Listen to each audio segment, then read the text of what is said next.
Here's what not to do at Pokemon GO Fest. This is a video breaking down and getting into the real deeper tips, the expert level tips. So I'm not really gonna get into stuff like Pokemon storage or Pokemon bag space or whatever like that. If you guys do want to see stuff like that, check out Pokédex, Mystic 7, Trainer Club, they got videos. Let's hop into it. Number 1, don't raid Kyogre and Groudon. Hear me out. So Kyogre and Groudon are both gonna be in the game for about a week. Plus, Groudon has 2 raid hours, so you're gonna have plenty of time to raid Groudons. Now, I will say you might want to raid Kyogre because it's only here for about a week or so, and you only have 1 raid hour. Here are all the raids that are going to be going down on day 1, and here are all the raids going down on day 2, but don't forget, day 2 is also going to introduce a brand new 5-star raid Pokemon. You guys should really be focusing on raiding Axew because Axew's shiny is going to drop during GO Fest. It is going to be a very rare shiny for a very long time. It is also absolutely epic, and kind of a general tip, don't spend too much time raiding on day 1. Shiny rates are boosted only on day 1, so your best chance to get all these shiny Pokemon are on day 1. Also, prioritize raiding during the habitat hours that aren't so good or the ones that you don't really care for because, again, raiding does kind of take a lot of time. I think one of the biggest things is know what to catch and what not to catch. So let's take a look at all the habitats we got. Here we have the city habitat, and to be honest, while there are some rare shinies in here like Baltoy and Trubbish, there are no new shinies and there are no meta relevant Pokemon, to be honest. I mean, Magnemite is some good candy to go for, but other than that, there's not really much. You could use this hour to probably travel or to do some raids. For the plains habitat, you have some new shinies in here and some really rare ones like Girafarig, Dunsparce, Numel, Litleo, Rufflet, Shelmet, which is brand new, Weasel's hard to get, Patrat's hard to get, and then you have really important spawns like Larvitar and Axew. It's important to go for those spawns, try to get a good IV version of either of those Pokemon, get some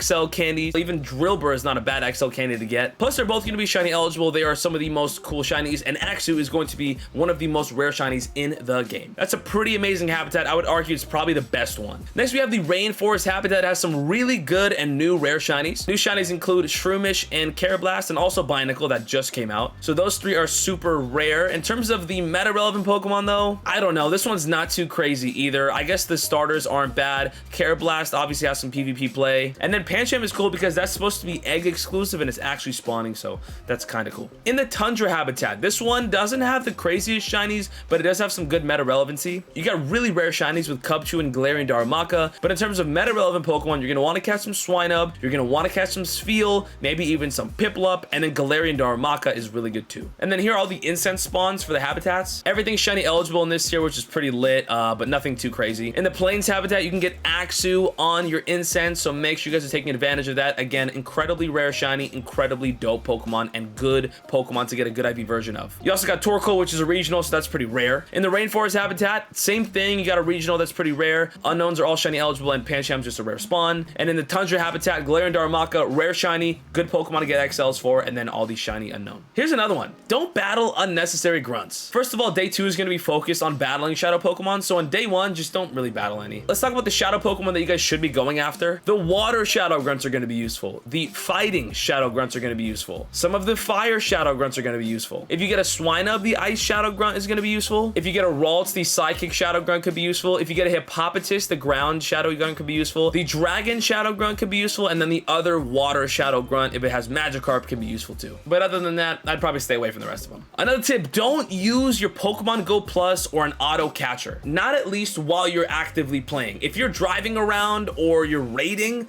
sure. You don't want these rare spawns or these rare shinies to run from you because trust me, I've been through it, it sucks. Another tip that we all know, don't rely on Incenses. As you guys may know, they nerfed Incenses. So if you're not moving, you're not gonna get many spawns. So if you can get out there, the Incenses are not gonna be big helps. Here's another, don't transfer rare GO Fest spawns. I know storage might be an issue, figure that out, figure out what you don't need, make some space. But spawns like Axew, Larvitar, and any of the legendaries you may raid are gonna be good to keep, whether you wanna wait for a double transfer day or to trade, because remember, with the new season, you can get a guaranteed XL candy per trade. And if I remember correctly, you're gonna have 6 special trades per day, so make it happen. And on that note, don't waste time trading during GO Fest. Coordinate any special trades you wanna make beforehand and knock those out maybe on one of the bad habitat hours, but don't sit there and swap all your rare spawns during GO Fest. Just wait till GO Fest hours are over, because that's not gonna matter. Just make sure your 6 special trades are done. Another one to save some stress, don't forget about the collection challenges. Check them out immediately, get them out of the way. They're going to be per habitat for the most part, and they get really overwhelming if you leave them all until the end, some of which might even require evolution, so you might want to check on those before you just forget about them and do it at the end. Now, these last two are a little obvious, but they're still important to remember. Don't waste time checking IVs. Use these search string tricks to quickly sort and transfer Pokemon. For example, age 0 brings up Pokemon you've caught in the last 24 hours. 0 star brings up all of the Pokemon that have 0 stars. 1 star does that for 1 star, 2 star does that for 2 star, 3 star for 3 star, and 4 star for your hundos. So pretty much, if it's not a 3 star or a 4 star, just type it in and transfer them all out. You don't need them. But again, keep the rare Pokemon, so make sure you're using your search strings. And finally, don't be underprepared. This is the obvious one. Make sure you have room for items. Make sure you have balls. Make sure you have room for Pokemon, and make sure you charge your devices. Don't forget to charge your Go Plus. Don't forget to charge your portable batteries, and don't forget to charge your phone. There's a final tip. Don't forget to have fun. We get so caught up in the collection challenges and the research and the raids and all the crazy shinies and all this and that. Appreciate the moment. Enjoy your day. It's a special day of the year. So many memories that you're gonna look back on. Go Fest is my favorite season of the year. I have countless memories from every single Go Fest. Let me know if you guys have any other tips in the comments down below. Again, this was a little bit more than just surface level tips, and I hope you guys enjoyed. Good luck.